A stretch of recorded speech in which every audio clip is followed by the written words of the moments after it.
मित्रांनो, आम्ही आज निघालेलो आहे वन डे ट्रिपसाठी हरिहरेश्वरला. तर आज तुम्हाला आम्ही सर्व दाखवतो की हरिहरेश्वर मध्ये वन डे ट्रिप मध्ये तुम्ही काय काय बघू शकता. ते बघा, आम्ही काहीतरी ट्रायपॉड, कॅप, स्पीकर वगैरे घेतलेले आहेत. ओके, चला नेक्स्ट क्लिप्स मध्ये भेटूया. हा बघा आमचा ड्रायव्हर भाऊ गाडी नीटगाने बघतोय, कारण की चहाला आमचा वेळ आहे. तसे आम्ही निघालो तर 7ला आहे, पण बिना चहाचं कुठे निघता येत नाही. म्हणजे निघावं नाही वाटत आम्हाला बिना चहाचं. अरे काय दरवाजा आहे का तो? आमचा तिसरा मित्र, हा आमचा पहिला लंगडा मित्र हाताने. डेरी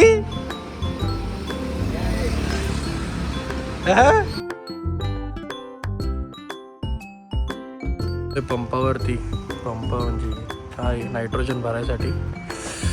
गाडीमधलं नायट्रोजन कमी आहे. कशी दिसती आपली टारझान. किती आहे हो हवा मागे? 26 बरो. 26 होती मागच्या टायर मध्ये, म्हणून गाडी थोडीशी गदगद करायची. करे काय आहे ढिरी? तेच कमी करायची आहे का? आमचा पाटील बा कसा वाटतंय? पाटील तू ढोकळा वाटतंय ना?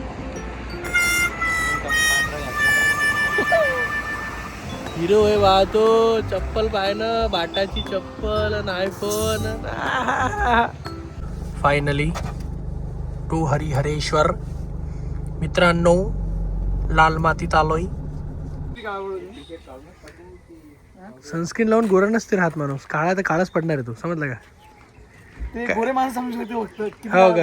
अरे तुला गरजच नाही सनस्क्रीनची, आधीच काळा आहे म्हणा मी, है ना? पक्का रंग आहे. सो फायनली गाईज, आम्ही पोचलो आहे हरिहरेश्वर बीचच्या पार्किंगला. सो 4 व्हीलर जर आणत असेल तर पार्किंगचे अराऊंड 100 रुपये घेतात आणि एंट्री फी आमची 20 रुपये आहे. तर इथूनच इथे समोर मंदिर आहे आणि मंदिरापासून एक पॉईंट आहे जो तुम्हाला दाखवणार. तर चला, कसा प्लॅन आहे आपला?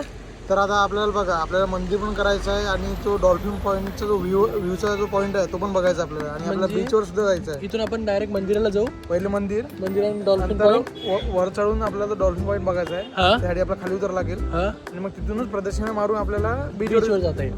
हा, म्हणजे तुम्ही डायरेक्ट जर मंदिराकडे जरी गेले तर मंदिरावरून तुम्ही डायरेक्ट डॉल्फिन पॉईंट जाऊ शकता. तुम्हाला डायरेक्ट बीचवर जायचं असेल, तुम्हाला इथून रस्ता आहे. डायरेक्ट जायचं असेल तर इथनं आहे, असं पार्किंग मध्ये रस्ता. तर पण पहिले आधी आपण मंदिरातच गेलो पाहिजे आणि मंदिरात गेल्यानंतर आपण डॉल्फिन पॉईंटवरून खाली उतरायचं. तर बघा, हे आहे मंदिर. बट मंदिरात खूप जास्त रांग आहे, त्यामुळे आम्ही घेतलं मुखदर्शन. म्हणजे इथे कळस आहे, कळसाचं तुम्ही मुखदर्शन घेऊ शकता. आणि या इथून ह्या पायऱ्या आहेत जिथनं तुम्ही वरती जाऊ शकता डॉल्फिन पॉईंटला.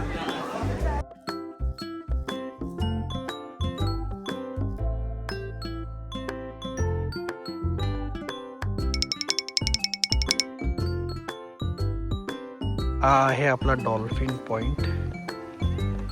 जाऊयात खाली. अराऊंड इथून 10 मिनटं लागले मला मंदिरापासून इथे यायला. चला खाली जाऊन दाखवतो कसं दिसते. तर त्यांनी काहीतरी नोट लावलेली की या ठिकाणी अचानक समुद्राच्या मोठ्या लाटा निर्माण होतात, तर थोडंसं दूरच राहिलेलं बरं. तर आम्ही पण जास्त पुढे नाही जाणार, कारण बघू शकतो तुम्ही अथांग समुद्र आहे पुढे एकदम. तर हे बघा, हे आहे आपलं डॉल्फिन पॉईंट. खूपच सुंदर आहे यार. हरिहरेश्वर आल्यावर तर नक्की इकडे येऊन बघा एक वेळा. हा, फक्त या किनाऱ्यांपासून थोडंसं दूर राहा, कारण तिथे लिहिलेलं आहे की अचानक समुद्रापासून लाटा येऊ शकतात. मग काय प्लॅन पुढचा आता? तर आता आमचा डॉल्फिन पॉईंट बघून झाला आहे. आता आमचा मस्त भेळ खायचा प्लॅन आहे आणि त्याच्यानंतर आम्ही मस्त बीचवर जाऊन सनसेटच्या टायमाला फोटो काढणार आहे. तुम्ही दुसऱ्या साईडनं मंदिराकडनं चढू शकता आणि या साईडनं उतरू शकता, म्हणजे तुमची प्रदक्षिणा पूर्ण होऊन जाते. ओके, तर आता आपण बीच बघूयात. बीचवर मस्त भेळ करणार आणि खाणार. अरे बोल काही. आता दाखव फक्त. बाय. यार बीच आहे तर बढिया एकदम इथे दिसायला. आता आम्ही संध्याकाळपर्यंत इथे थांबणार आहे. इव्हनिंगला सनसेट बघणार आहे, तिथे फोटोज काढणार आहे. हे आमचे आगरकर भाऊ आणि वहिनी आमच्यासाठी भेळ बनवताना. आणि खाऊ गोबरे पहा. याच्या मागं माणूस कोण आहे? तोच. चांगलं तिखट बनवा हा वहिनी. तुझं बघितलं कारागीर कोण आहे याच्यातला? का खाऊ गोबरे झाला. हे आहे आमची स्वीट डिश. का केक मध्ये मिरची घेत आहे? दाखव ना. शेरी का? मिरची कोण म्हटलं आता? झाबल्या तोंडाच्या. So guys finally on the beach. आणि हे बघा वातावरण तसं खूप भारी आहे इथलं. हे मागे मंदिर आपण जिथे गेलो होतो आता, डॉल्फिन पॉईंट. आणि हा खूप फारशी गर्दी नाही आहे इथे, तर तुम्ही ऑब्व्हियसली विकेंड्सला पण फॅमिलीसोबत येऊ शकता इथे. आणि एकदम क्लीन बीच आहे. हा हे दिसत असेल तुम्हाला, हे माती वगैरे अशी काही नाही आहे, एकदम कडक जागा आहे. तर मी तुम्हाला एक दिवसाची आयटनरी सांगतो कसं होतं. तर आज सकाळी आम्ही निघालो होतो अराऊंड 7:30ला पुण्यावरनं. आणि अराऊंड 165-85 पडलं आम्हाला. आम्ही पाषाणला राहतो, तर तिथनं आम्हाला किती 4 तास लागले. म्हणजे 12ला आम्ही इथे पोचलो. म्हणजे मध्ये नाश्ता वगैरे केला, अर्धा तास त्यात गेला आहे. तर आम्ही 12ला इथे पोचलो. आणि त्यानंतर आम्ही सुरुवात केली सर्व फिरायला. आम्ही भेळ वगैरे खाल्ली, जसं तुम्ही मागच्या क्लिप्समध्ये बघितलं. भेळ वगैरे केली आम्ही इथे, स्वीट्स वगैरे खाल्लं. त्यानंतर डॉल्फिन पॉईंटला गेलो, मंदिराकडे गेलो.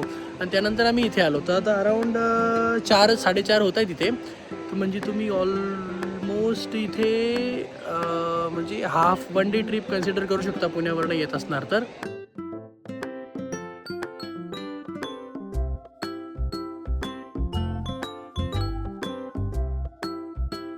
तर आमचा दिवस संपत आला आहे, पण रात्रीच्या जेवणाचे थोडे वांदे आहेत.